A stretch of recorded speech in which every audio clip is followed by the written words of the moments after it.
All right, let's take a trip. I want to take you to a place that you probably haven't thought too much about before. And despite that, you depend on this place. I want to take you to the mouth of the Mississippi River. This is one of the busiest, if not the busiest waterways in North America, and it's a thoroughfare for the American economy. On good days, nearly 60 deep draft ships the size of skyscrapers, transit these waters. They're moving nearly 60% of our exports, contributing $800 billion a year to GDP. This is a busy place. This place keeps industry going. But on this day, the day we're visiting, none of that's happening. The waterway is silent. The ships aren't moving. There's fog. Visibility is just a couple feet. Captains can't see through it, so they don't move the ships. So they sit idle. Dozens of ships, with dozens of ships behind them. Goods aren't making it to the terminals. They're not getting processed. Every hour a ship sits waiting can cost hundreds of thousands of dollars, and every delay ripples through the supply chain. Now, there's many things that can cause disruptions to the way we can move ships. Name storms, shut down ports. Droughts can stop ships and barges in their tracks. Workforce, one of the largest disruptors, or in this instance, the fog. And combined annually, they result in untold billions in economic losses to industry and economies around the globe. Yet despite all of that, our food, our energy, our national security, they all depend on this system that is largely flying blind. In an age with self-driving cars, digital infrastructure, and constant connectivity, this just shouldn't be the case. I'm Geoff Douglas. I'm co-founder, CEO of a company called Mythos AI. We're developing autonomous vessel technologies that enable ports to bounce back quickly after severe weather events. We develop autonomy-augmented navigation systems for ships. They aid captains and allows them to navigate when they otherwise couldn't. And we develop complete self-driving systems for defense, giving our allies and our services the technology they need to maintain domain dominance in the maritime theater. And we do this because our waterways are where the future of climate, the future of our economy, and the future of national security all meet. And the stakes are high. The blue economy is anticipated to reach $3 trillion by 2030, touches nearly 90% of all the goods that we move, and shipping alone contributes 3% to greenhouse gas emissions. That's a lot for one industry. Yet despite its scale, the industry is still operating with infrastructure and information systems that haven't fundamentally changed in decades. Like, consider this. Just about everyone listening has been in a car with some level of self-driving. Think lane assist. Aircraft can shoot their own approaches. For decades now, we've been able to dock spacecraft with space stations outside of our atmosphere. And yet ships, and the way we move them and our goods, still happening with outdated chart information and completely manual vessel maneuvers. And it is taking its toll. It's hard to know exactly how much losses we're seeing, but we can't deny that it's massive, and I'll give you a couple examples. Name storms. A named storm is any storm with sustained winds over 39 miles an hour. As they approach our ports, they're shut down. They can't be reopened until the winds subside, and the channels are surveyed. This is just to make sure that there haven't been blockages or hazards in the waterway. But that process can take days or even weeks. And there's a port in Louisiana near here that did a study several years ago. They found every day they're closed, they lose nearly $50 million. But the economic impact was $500 million. That's just one port, not even one of the big three in Louisiana. And think about what's happening right now. Storms are getting larger, they're covering bigger areas. Last year, ports from Texas to Florida were shut down, some for weeks, easily adding up to losses in the tens of billions. Another great example is the fog. Fog affects ports around the globe. There are ports in Louisiana and in Texas that are affected over 100 days a year due to fog. And the Houston-Galveston Ship Channel, a channel that is as large in scope and importance as the lower Mississippi River, they're completely shut down nearly 20 days a year. This is a $1 trillion waterway. Every day it's shut down, easily amasses to billions in losses, and it happens 20 times a year. Our lack of visibility into these waterways, our inability to navigate with confidence, is one of the largest economic bottlenecks that we have. It prevents us from efficiently scaling our supply chains, and it threatens our competitiveness in global markets. And it's a self-destructive cycle that we're in with it, because all these efficiencies stacked up also result in a lot of unnecessary greenhouse gas emissions. Some estimates say millions of tons a year. And so these gases are going up in the atmosphere. They're causing the same disruptions that are the same environmental conditions that are causing these disruptions in the first place. And we can't break this cycle if we keep operating retroactively. And so this is where my story begins. Several years back, we founded Mythos AI. From my seat, I did it out of frustration. The industry just doesn't seem to want to change. And because of that, the US is behind. We are behind in maritime technologies. We saw the opportunity to fix that, to make a company that could put us ahead of everyone. And not just for the benefit of the US, but for all industries globally. We saw that we could develop technology to enable us to transform shipping, make it efficient, scalable, and to develop the core capabilities that defense needs to beat back our adversaries in the maritime theater. And we're doing it. Our technology is installed on towboats and tanker ships. We're on workboats, providing services to ports. And we've made the leap to unmanned systems, where again, we're developing the core technologies that our allies and our services need to maintain dominance in the maritime theater. The product, the thing we're creating, is a next-generation navigation system. We're giving vessels the ability to see, to think, to reason, and share valuable insights with those who need them. We can enunciate things like impending accidents. We can see through the fog, giving captains the ability to navigate when they otherwise wouldn't, keep ships moving.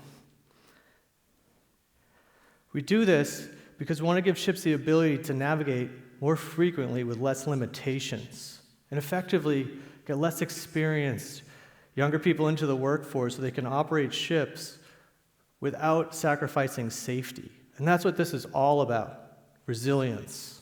We're finding that autonomy is the key to resilience.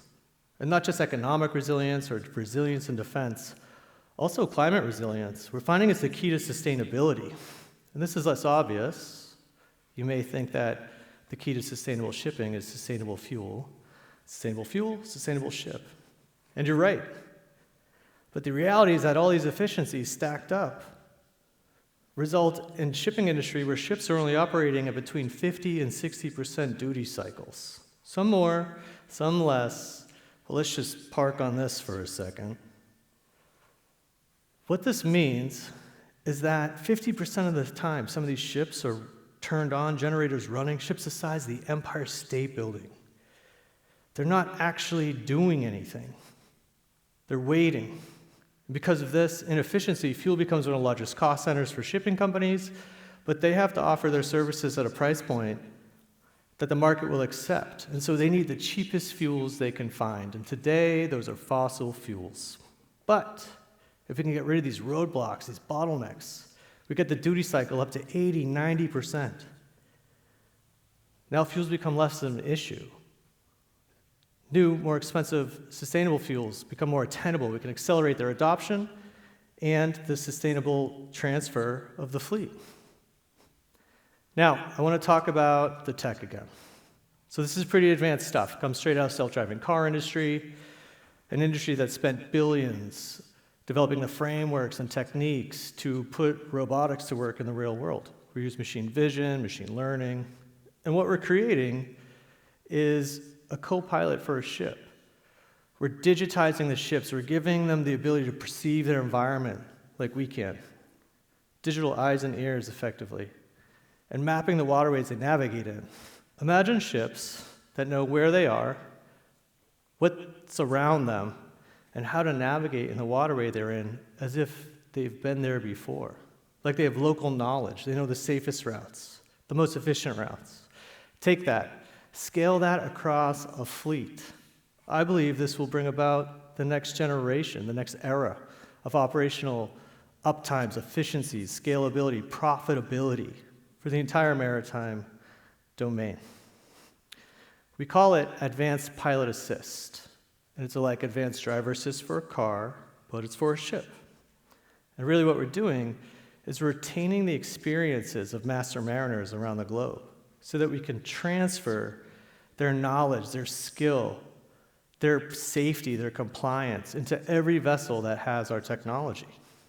And it's not just for the benefit of commercial operators, it has huge implications in defense. And our commercial-first strategy has allowed us to develop an autonomy product for defense that our defense customers tell us far exceeds the capability of anything available. And at the core of it is this navigation system that can navigate with confidence. Operators don't need to worry about where's this vessel, is it safe? That takes care of itself. They just need to worry about the mission. And again, navigation becomes the key to scalability. And we cannot win in defense if we can't scale now, we can't scale fast. So now all this talk of robotics and autonomy, I want to touch on workforce. One of the largest issues maritime has right now is workforce. The commercial fleet short tens of thousands of seafarers and mariners. Some estimates say hundreds of thousands. And to put that in perspective, the fleet is only 60,000 ships. So this is an existential problem. We don't have people to move the ships. We can't move the stuff, right? And so now, this is where we have to start. Well, I should say, you may think the answer here is to say, like, let's fire up the academies. Let's start training the workforce, right? And I agree with you, but again, we have to consider the realities of what's going on. I'm not sure if you've ever been on the bridge of a ship or seen the command center for an unmanned system, but if you look it up, what you will find are screens. Lots of screens with lots of different information on them. And you see a lot of human-machine interfaces. There are joysticks and push buttons and toggle switches and touch screens and keyboards and mice. It's a confusing place. It's stressful. Now consider the generation we need to get up to speed in this workforce, right? It's a generation younger than me or younger than those younger than me. They grew up with tablets and smartphones, devices with the most intuitive human-machine interfaces we have yet to create. The complete opposite of the helm of a ship. And again, this is where autonomy comes in. By giving ships a brain, the ability to think, we can present only the information that needs to be presented, only when it needs to be presented. We can remove the stress from these ship operations. We can create interfaces at the same time that are more likened to these younger generations are used to. I believe that will get them more excited about this and accelerate the enrollment into the industry, but it will also allow them to get up to speed quickly without sacrificing safety. And again, autonomy is for resilience. I'd like to close by talking about kind of the state of things. So we're in a time where the US wants to become the world leader in maritime innovation. And that's awesome. And the White House has passed several executive orders to see that through.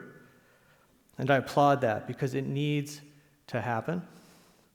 But for a lot of people, the waterways are still out of sight, out of mind. And I want to flip that script. I want you to be aware of the lower Mississippi River. I want you to think about the waterways near you, how you interact with them. Because quite literally on a day-to-day basis, you depend on these waterways. Daily, this is where our climate resilience, our economic situation, and our security play out. We need to invest in these waterways like we invested in broadband.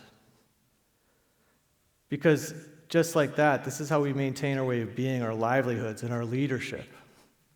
And there are leaders here. There's good news. The state of Mississippi is a leader. They've given the topic a stage and a voice. And they're doing more than that. They're investing. They're nurturing companies. They're giving them access to markets. And with their help and the help of other states doing similar things, we're making it to the Hill and we're lobbying. We're building the case for national maritime autonomy. Because autonomy is not just about operational efficiencies and uptimes. It's about maintaining a national strategic advantage. And again, Our waterways are where the future of climate, the future of our economy, and the future of our national security all meet. And that is why my team and I do what we do. Thank you.